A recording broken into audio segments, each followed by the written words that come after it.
कारण काय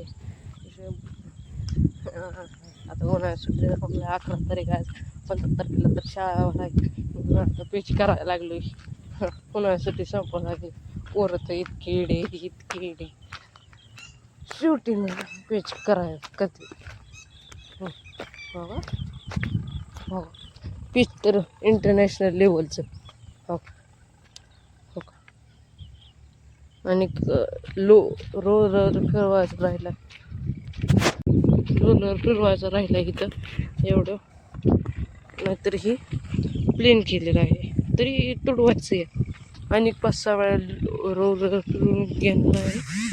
इथनं हे केलं करणार आहे आता बघूया मोठ्या ब्लॉगमध्ये ब्लॉग करतो इथंच आहे. हां लाईक करा शेअर करा सबस्क्राईब करा.